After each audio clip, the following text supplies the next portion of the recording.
Good afternoon. I'm Heather McGillvrey, and I'm the HR advisor for training and development here at Oppenheimer. And as part of my role, I look after helping people with their goal setting each year, or PDRs, which is short for Performance Development and Review. So to start with, I have written 3 statements down here: losing 10 pounds, quitting smoking, and getting out of debt. So if you had to guess what those things had in common, and you guessed they were New Year's resolutions, you'd be right.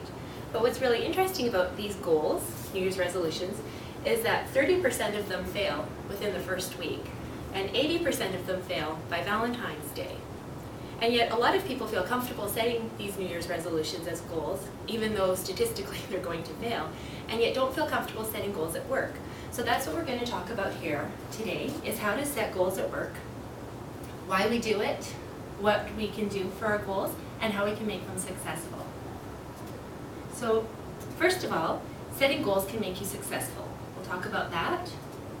We're going to talk about what SMART goals are. It's a very common acronym when you refer to goal setting, how we can make sure that we set SMART goals, and then the 4 goal categories that we have at Oppenheimer, which are corporate and strategic goals, culture goals, job performance goals, and skill set goals.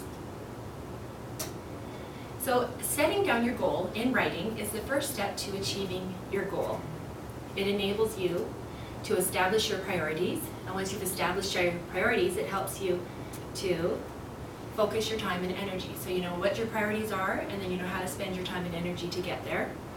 It helps you envision and achieve your desired future so that you are in charge of your own future and your own destiny.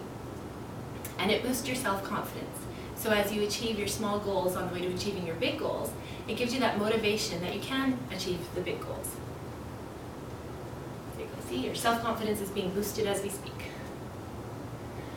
So I found a poster that had a saying on it: to get started, you must have a destination, which is a really good way to look at our SMART goals. Because first of all, you want your goals to be specific. And you make them specific by making sure they answer questions like what needs to be done, who needs to be involved, how you need to achieve it, is there a specific place that it needs to occur. They also need to be measurable, and they need to be measurable because you can't chart. You don't know if you've actually achieved it if you aren't able to measure it. The A stands for attainable. It would be very demotivating if you set a goal that you had no hope of being able to achieve, so they need to be attainable. And the R stands for relevant and realistic. They need to be relevant for what you're trying to achieve. For example, if you want to become a CEO or a vice president, you would want to set your action steps and your goals to help you attain that. If you want to take a watercoloring class, it might be kind of fun, but it really isn't relevant to helping you achieve your goals. And realistic is similar to attainable.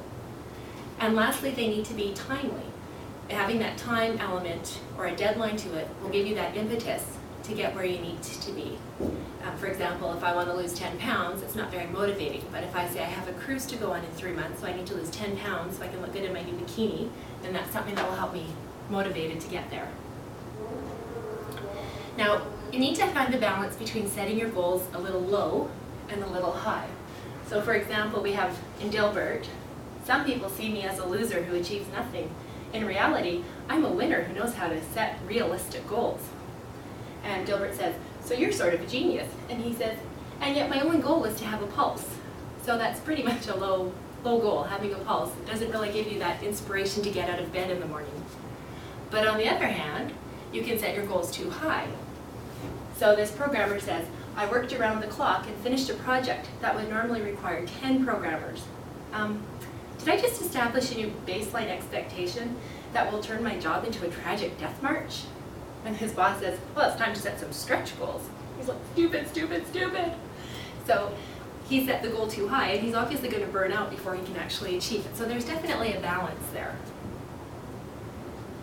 So now that we've talked about SMART goals, we'll take a look at how we can apply that in our corporate world with the corporate goals. So the first goal category that we have is to support our corporate or our departmental strategy. Now in our strategic plan booklet, which you've all received a copy of in your offices, it lists out people who have specific action items. And in support of that, each of the departments have had their departmental strategy meetings. So some people already have their goals set through that process. If you don't have anything through that, There's also our customer service goal. As you know, our strategy throughout Oppenheimer is to dominate in customer service. So I'm sure there are some goals that we can set that will help you to achieve that. Second category is supporting our culture. Now you have your desk card, your desk strategy card, and in it we have our promise, which outlines our behaviors and how we want people to act while they're here at Oppenheimer. So you can take a read through that and see what you can improve on or enhance in your job to enhance our culture. Thirdly, we have goals that will improve or enhance your job. That doesn't refer to your skills in your job, it's looking for ways to make your job more effective, more efficient, different things that you can do differently in your job that will make it better for you. And no, we're not talking about 3 weeks vacation every month. And lastly, we have jobs that will improve your skill sets. Now, I'm sure you're very proficient because you've gotten to your job where you are based on your skills, but there's always things that we can do to improve our skill sets. It can be something like taking a computer course, or even a harder goal, like learning a new language. And now that we have our new Optimo system that we are implementing, it's a great goal if you're kind of stuck to put about learning our new computer system. So thank you so much for your time. We've talked about how goals can make you successful, how to set SMART goals, and what goals we need you to set on your PDR this year. So if you have any questions, please call me in the Vancouver office or through email, and I thank you for your time.